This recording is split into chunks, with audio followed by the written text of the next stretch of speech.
सोचिए एक ऐसी जगह के बारे में जो जिसका नाम ही जीते जी नर्क का दूसरा नाम बन गया हो।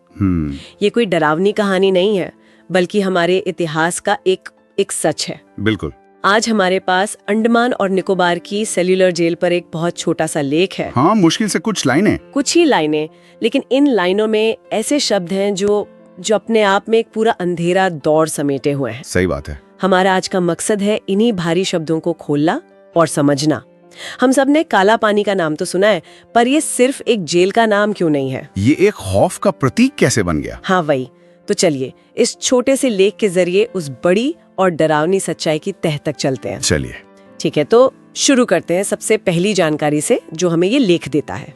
इसमें लिखा है कि सेल्यूलर जेल अंडमान निकोबार की राजधानी श्री विजयपुरम में है और इसे अंग्रेजों ने बनवाया था, खास तौर पर भारतीय स्वतंत्रता सेनानियों को कैद करने के लिए। हाँ, और यही बात इसे किसी भी आम जेल से अलग करती है। मतलब ये कोई आम अपराधियों की जेल नहीं थी। नहीं, बिल्कुल नहीं। इसे बनाया ही एक खास मकसद से गया था, आजादी की लड़ाई लड़ने वालों के लिए। और वो मकसद सिर्फ कैद करना नहीं था, है ना? नहीं, बिल्कुल नहीं। यहाँ जो बात सबसे पहले पकड़ में आती है वो है उस जगह का चुनाव। लोकेशन? हाँ, लोकेशन। लेख कहता है कि ये भारत की मुख्य भूमि से हजारों किलोमीटर दूर स्थित थी। हजारों किलोमीटर? ये लाइनी पूरी कहानी का सार है। अंग्रेज सिर्फ एक जेल नहीं बना रहे थे, वो एक मनोवैज्ञानिक हथियार बना रहे थे। बिल्कुल सही शब्द, एक मनोवैज्ञानिक हथियार।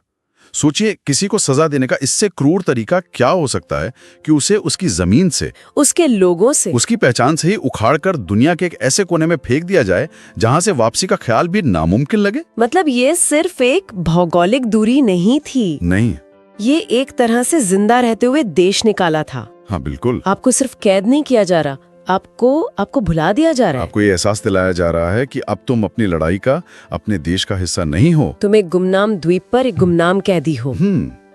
ये तो हिम्मत तोड़ने वाली बात है। किसी भी इंसान के हौसले को तोड़ने के लिए अकेलापन सबसे बड़ा हथियार होता है, और वो ये जानते थे। तो ये शारीरिक कैद से ज्यादा मानसिक अलगाव था। एग्जैक्टली। ये एक साफ संदेश था जो बाकी स्वतंत्रता सेनानियों को दिया जा रहा था कि अगर बगावत करोगे तो तुम्हारा वजूद ही मिटा दिया जाएगा। बिल्कुल। और ये रणनीति देखिए कितनी कामयाब हुई। आज भी कितने लोग उस जेल का असली नाम सेल्यूलर जेल जानते हैं? बहुत कम। बहुत ही कम। जो नाम सबकी जुबान पर है और इतिहास में दर्ज हो गया वो है काला पानी। ये दिखाता है कि अंग्रेज डर का एक ब्रांड बनाने में कामयाब हो गए थे। जी, बहुत दिलचस्प बात है कि आपने इसे ब्रांड कहा, क्योंकि ये वही तो था। चलिए इस नाम पर ही ध्यान देते हैं, काला पानी। हाँ, ये नाम ही